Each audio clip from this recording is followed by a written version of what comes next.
accueil, évidemment.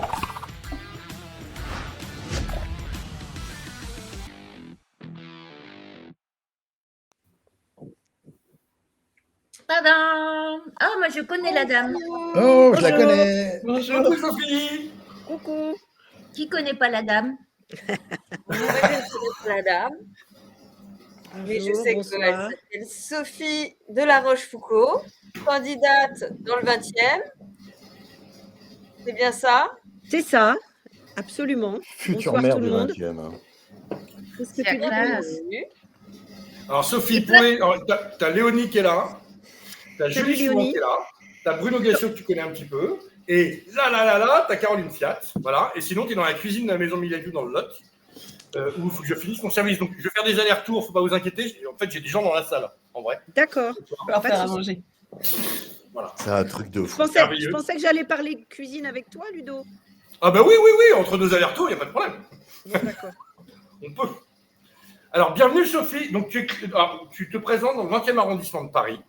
Oui. Tu es la future maire donc, du 20e arrondissement. Moi, la première question que je voudrais te poser, c'est si je viens à Paris et que tu veux me donner envie de m'installer dans le 20e, où est-ce que tu m'emmènes et s'asseoir pour discuter? À quel endroit du 20e tu m'emmènerais pour me donner envie de m'installer dans le 20e? Alors déjà, je ne t'emmènerai pas dans un seul endroit, je te ferai une promenade. Parce que le 20e, c'est plein de choses. C'est un quartier populaire. C'est un quartier très populaire de Paris, de l'Est parisien. Sa spécificité, c'est d'être le deuxième plus grand quartier, enfin, arrondissement de Paris. Il y a une très forte densité et c'est un village. C'est vraiment un village. Où que tu te promènes, quel que soit le quartier, il y a une vie de famille, les commerçants se parlent, les gens se parlent. Et c'est ça que j'aurais envie de te montrer. Et on partirait déjà de tout près de chez moi, de Ménilmontant, parce que tu es en bas du 20e et tu montes. Et tu peux monter jusqu'au Belvédère.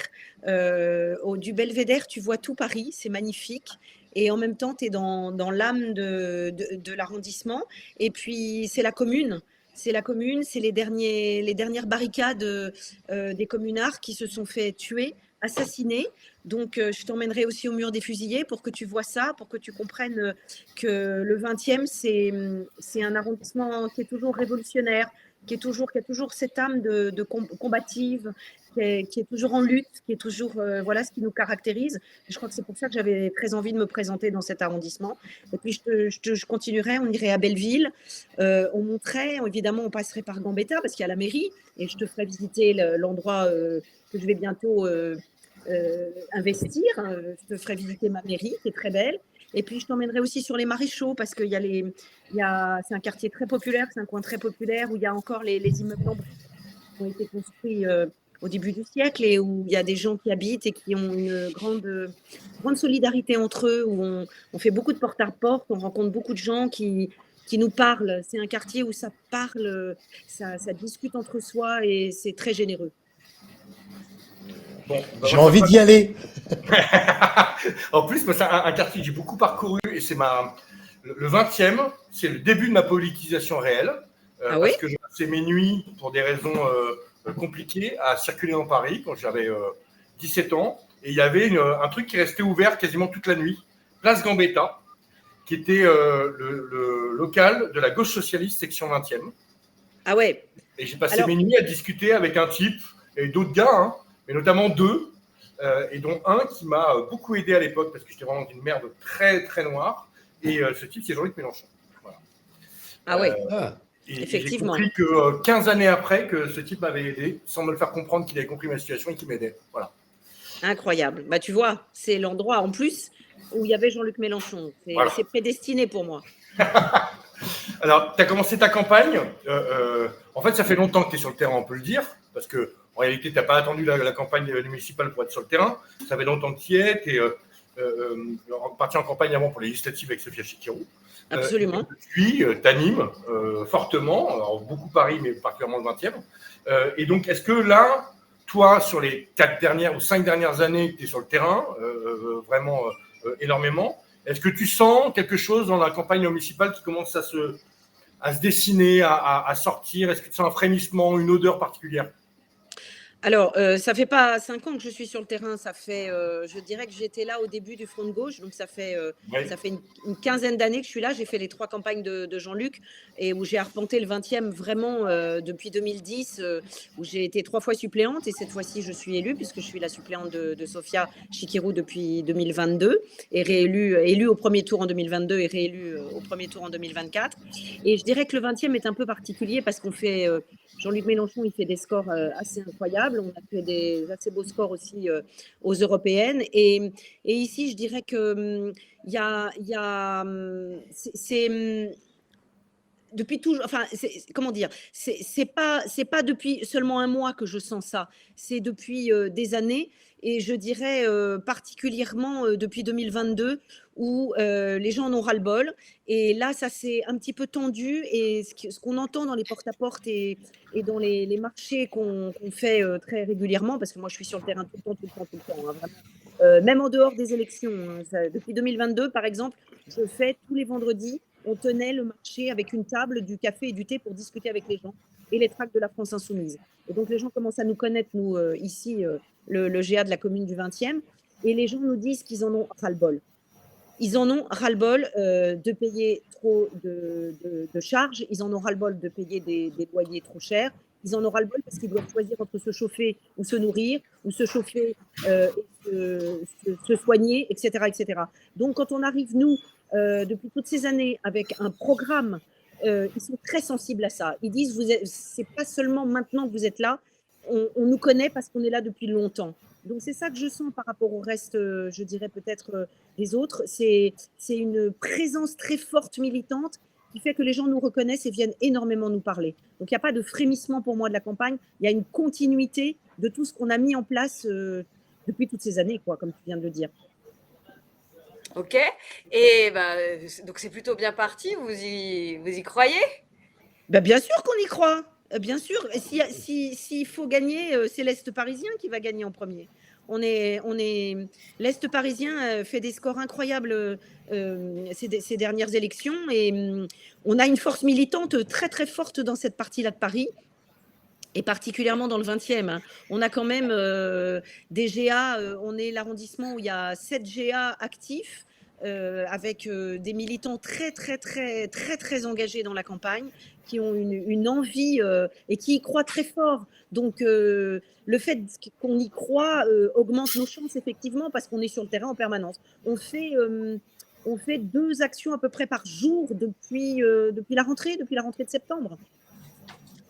Est-ce que, alors, on a des petites questions. Je ne sais pas si tu avais eu l'occasion de remplir le questionnaire. Oui. Oui, on te demandait qui étaient les 3 super-héros de ton équipe.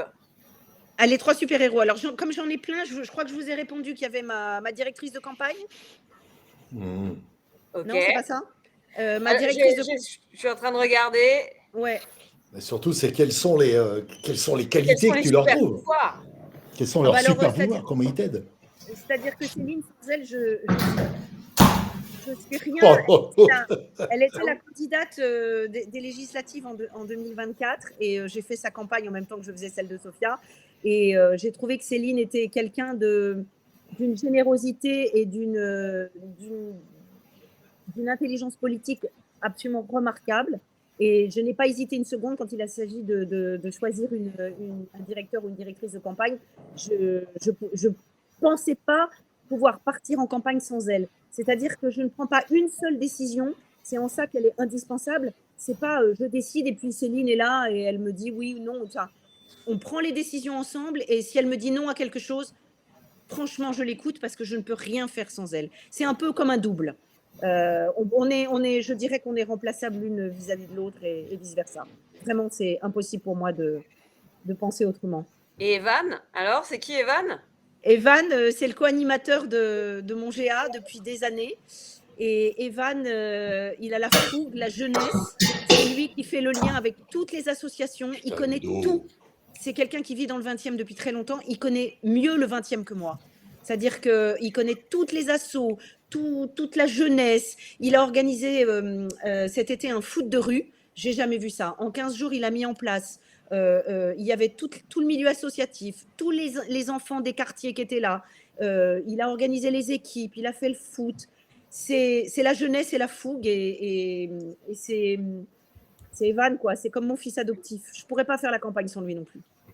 Ok, et il y a Anna qui… Anna, c'est ma fille. Ouais, je ne peux pas dire autre chose. Anna, c'est ma fille et elle me connaît mieux que je ne me connais moi-même. Et en plus, je suis nulle, moi, l'ordinateur, les stories, tout ça, je sais vaguement maîtriser, mais Anna, elle te monte une vidéo en 2 secondes, elle s'occupe de toute la com avec Étienne. C'est un duo extraordinaire et ils se complètent très bien. Et sans eux, je n'existerais pas sur les réseaux sociaux. Donc, tu ne peux pas faire une campagne si tu n'existes pas sur les réseaux sociaux. Mais je voudrais citer, voilà, il fallait citer 3 héros, mais j'ai aussi un mandataire financier qui, alors moi, les chiffres, tout ça, faut pas m'en parler, je déteste ça. Sans lui, je ne suis rien parce qu'il tire les cordons de la bourse. Et puis vraiment, j'insiste, je le dis ici, il y a une force militante. Sans chaque militant, mais je ne peux pas faire campagne. On ne fait pas campagne sans les militants de la France Insoumise. C'est un atout, c'est quelque chose qui est précieux chez nous. Sans les militants, on n'est rien. Mais vraiment, on n'est rien. Et tu as quand même cité ton mari parce que parce qu'il te à cause de la cuisine. Ah, voilà, c'est important. Il est là à côté, il entend. Il fait la cuisine. L'intendant, c'est lui. C'est-à-dire que je ne mangerai pas s'il n'était pas là. Et d'ailleurs, quand il n'est pas là, je ne mange pas.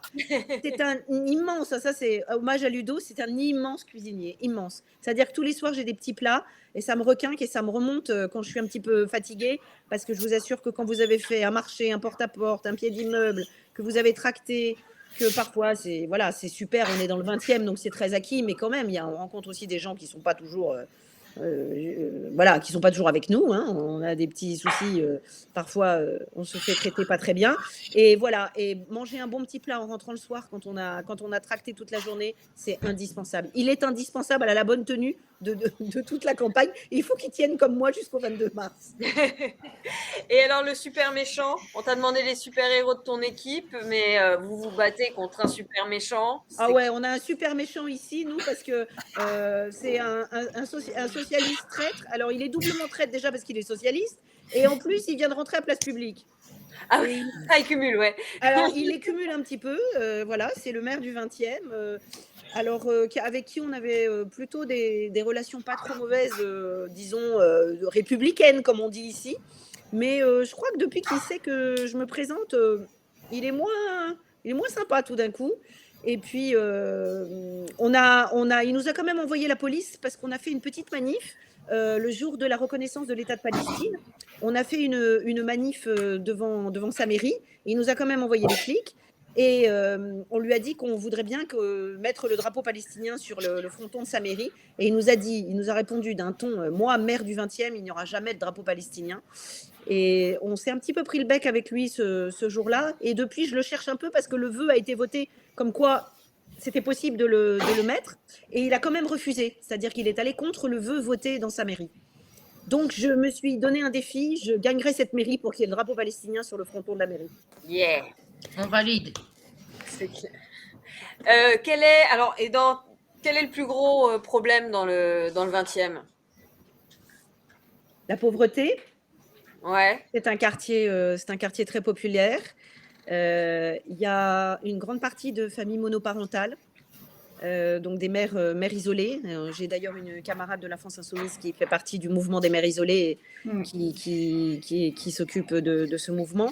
Et il y a vraiment un gros taux de femmes qui élèvent leurs enfants seuls et qui ont des gros problèmes pour joindre les deux bouts.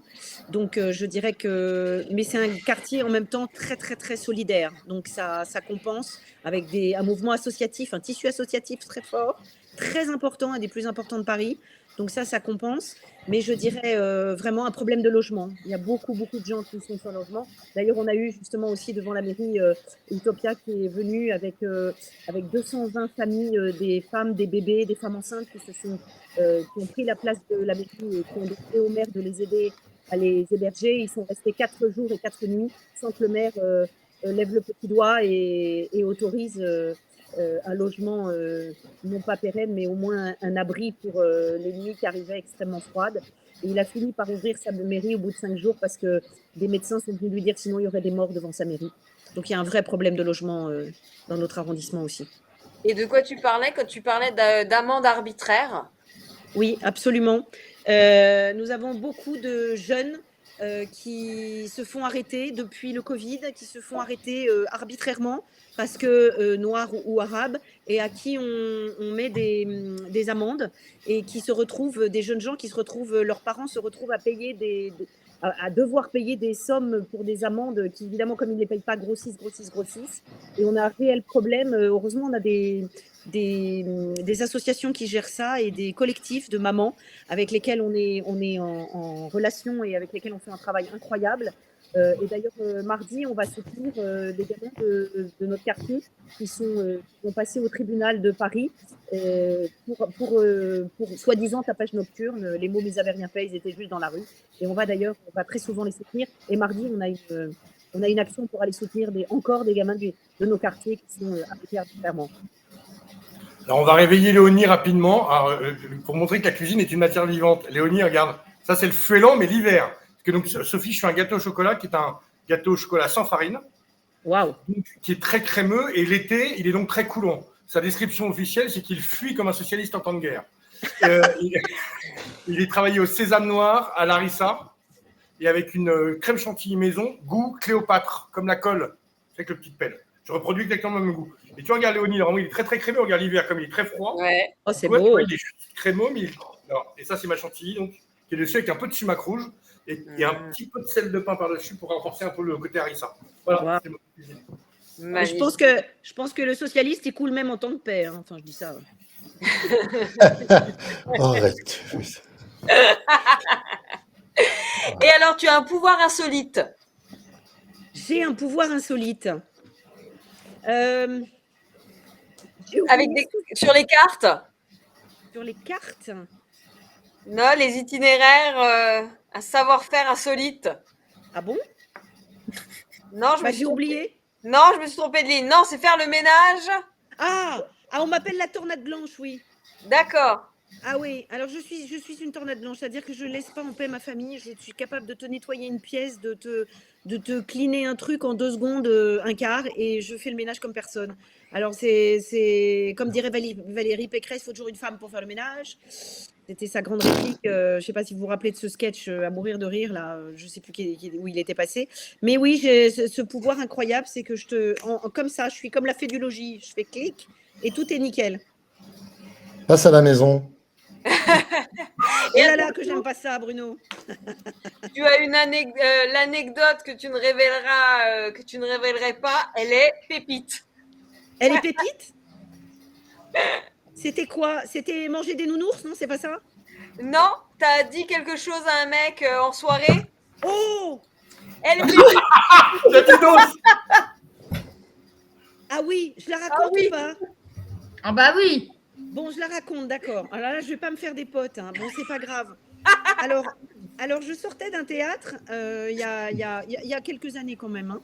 Je sortais d'un théâtre et j'avais été voir un ami qui est un petit peu provocateur, un comédien, et qui savait un peu ce qu'il faisait en me disant, il me présente un copain à lui qui était venu aussi, et il dit, ah bah Sophie, elle est à la France Insoumise, avec Jean-Luc Mélenchon, elle a fait toutes les campagnes de Jean-Luc Mélenchon et tout ça. Et ce garçon que je ne connaissais pas me dit, oh là là là, quelle horreur, la France Insoumise.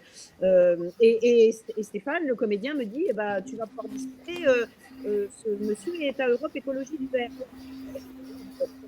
Il commence à être assez agressif sur Mélenchon, à me dire, oh là là, bah, quand on a un leader comme ça, il commence, voilà, Maximo, machin, un truc. Et je me démonte pas et je lui dis, oui, bon, enfin, c'était il y a des années, hein. Je lui dis, bon, enfin, oui, enfin, bon, puisque tu es agressif, je vais l'être aussi. Et quand on a une connasse comme Cécile Duflot qui vous sert de leader, vous, c'est l'hospice qui se fout de la charité. Enfin, je sors une connerie, il m'excédait, j'en pouvais plus.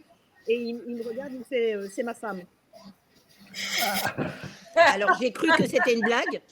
J'ai vraiment cru que c'était une blague. J'ai fait haha, très drôle. Et en fait, c'était vraiment le mari de Cécile Duflot.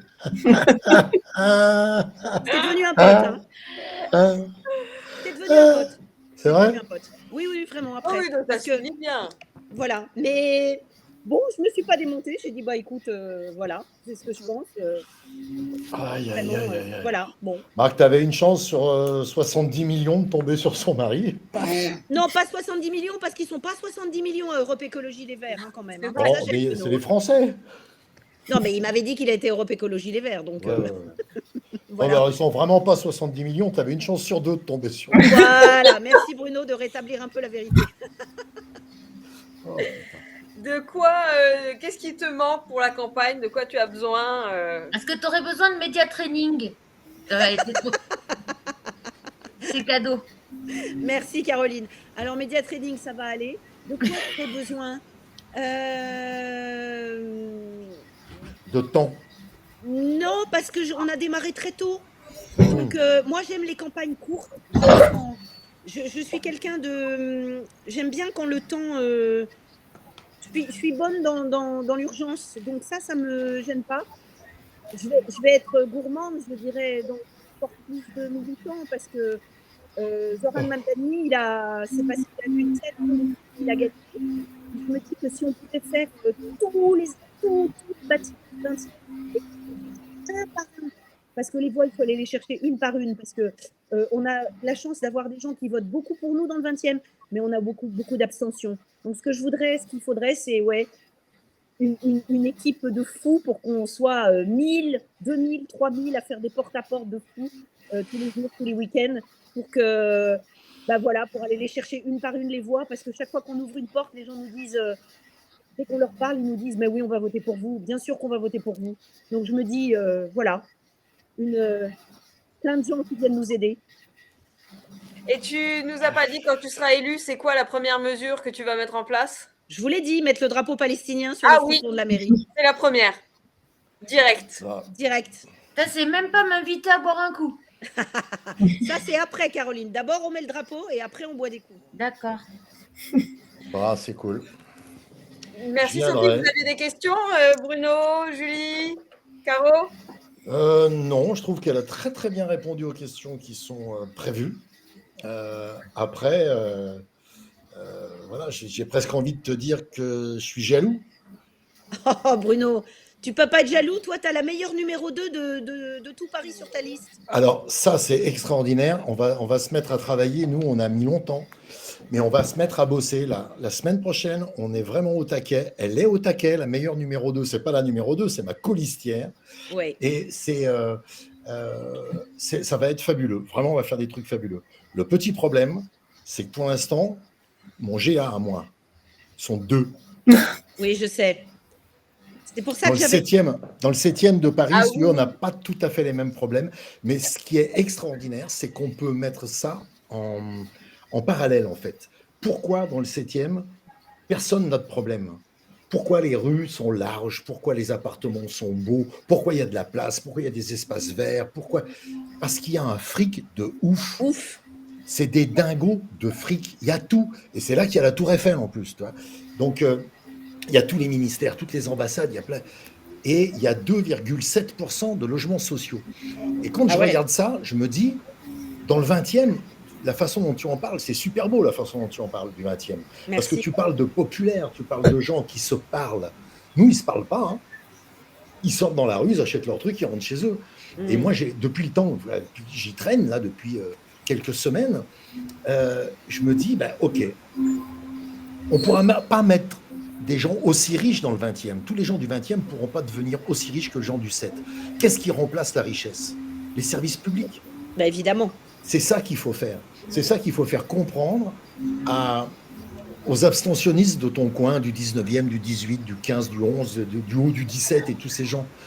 C'est de leur dire, allez-y, parce que s'il y a des services publics, on aura le même confort que dans le 7e. Parce que venez dans le 7e voir, c'est extraordinaire. Les gens ont l'impression qu'ils ont besoin de rien. Tu dis, vous avez quelque chose? Oui, c'est bien. Si, elle m'a dit quelque chose, ma numéro 2, elle me dit, ah si, il y a un truc qui manque cruellement. Il n'y a pas de parc à chiens. Et là, on va faire une vidéo avec ça, c'est trop bien. Ah, ça c'est génial. On va faire des trucs assez rigolos. Et ouais, voilà, je suis un peu jaloux. Si tu as en janvier ou février, je voudrais organiser une manif pour sauver les riches. Pour leur dire. Bah, Donc, on si tu viendra peux t'aider, m'envoyer- Bruno, bien sûr. Oh, venez, merci. On va Mais venir pour le 20e. Bruno, sache quand même que le 7e, c'est quand même un nid à militants. Et donc, je vais faire un appel solennel aux députés, surtout les députés qui ne sont pas parisiens et qui habitent dans le 7e à l'Assemblée nationale et qui s'ennuient les soirs quand il n'y a rien. Et ben, allez faire campagne pour Bruno. Tous les collaborateurs C'est une super qui, idée, Caroline. envie d'aller boire un coup et tout ça, aller faire campagne pour Bruno. Enfin, moi, à l'Assemblée nationale, il y a quand même beaucoup d'insoumis. Donc, voilà, plutôt que de vous ennuyer devant votre poste de télé loin de chez vous, allez faire campagne pour Bruno, ce sera sympa. Oh, C'est une merci, super idée. Caro, merci. Ibrahima, dans le chat, il dit le 7e, l'arrondissement où les chiens glissent sur les merdes des vieux. Oh. Il y en a qui vont voter pour moi. Arrêtez. Je parle des chiens. Hein. Bah oui, on avait On a compris. compris. C'est pas Pécresse qui avait fait voter les chiens à une C'est Pécresse, si, je crois. Oh, j'aurais tellement aimé être dans le 8, dans le 5e, pour essayer de récupérer les morts de Tibéri. Mais bon, je peux pas tout avoir. Je suis dans d'un des plus beaux arrondissements de Paris. C'est magnifique. Vous vous rendez compte le nombre d'ambassades qu'il y a. Et puis, si je suis maire du 7e, je serai un peu le chef de la Tour Eiffel quand même. Ah ouais, ça va être trop bien, quoi. Oh. Je rappelle, la Tour Eiffel, elle vient d'où? Elle vient de. De chez moi, des Assyries de Pompée. C'est écrit sur le pied de la Tour Eiffel. Ah. Eh ouais. On ne peut pas aller lire parce qu'ils ont mis des barrières partout. Ah, il y a des barrières partout. Mais par contre, si tu es élu maire du 7e, il faudra que tu racontes ça un peu plus joyeux parce que tu te promènes le soir. Je t'entends plus. Ah oui, on a un problème de son, Sophie. Ah, Là, Ouais, ça va il y a- mieux. je dis, si tu deviens maire du 7e, il faudra rendre l'arrondissement un peu plus joyeux parce que le soir, dans le 7e, t'as envie de te flinguer. Hein. Il n'y a pas de cinéma. Il n'y a rien. Non, mais il n'y a Pas de rien. cinéma, il n'y a rien. Viens dans le 20e. Les bars sont ouverts, les gens sont dehors, ça se parle, ça se promène, ça discute. C'est pour ça que Paris doit rester une ville vivante. Je voudrais rendre le 7e accessible. Ouais. Il faudrait que les gens puissent venir au 7e et s'y amuser. J'ai Oh, l'impression, c'est pas quand je vais dans le 7e, j'ai l'impression de passer une frontière. Mais c'est un peu de ça. C'est un peu mon arrondissement a un peu fait sécession, mais il y a quand même des gens à l'intérieur qui disent que ils ont l'air très bourges et tout, et puis ils me disent « Oh, c'est vrai, vous venez là ? Oh, bon, on va voter pour vous. » Je dis « Ah bon, bah, écoutez, c'est très gentil. » Oui, on est de gauche, hein, mais bon, il n'y avait pas de gens de gauche.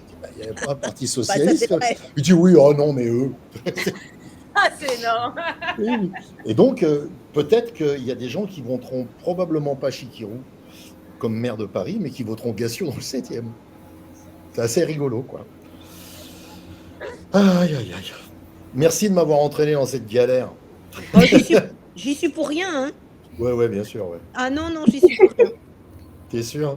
Mais je suis très contente que tu sois là. Oh, moi, je suis content d'être avec vous, en tout cas. C'est vraiment bien. C'est une vraie famille. Ouais. Ouais, à fait. ça, c'est le truc, c'est très On est solidaire. très et ça me- soudés, on est très soudés. Ouais. Puis c'est une campagne parisienne, hein. C'est une campagne par arrondissement évidemment, parce que voilà, on est chacun dans nos arrondissements, mais c'est une vraie campagne parisienne. On a un programme quoi. Et Et puis, ça peut gagner, surtout.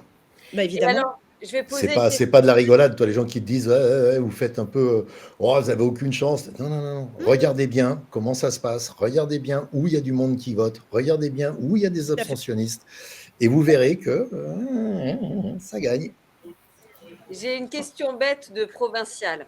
Vas-y. Donc, vous, à Paris, quand vous allez voter pour les municipales, vous votez 2 fois pour l'arrondissement et pour le maire de Paris? C'est ça? Absolument. En fait, D'accord.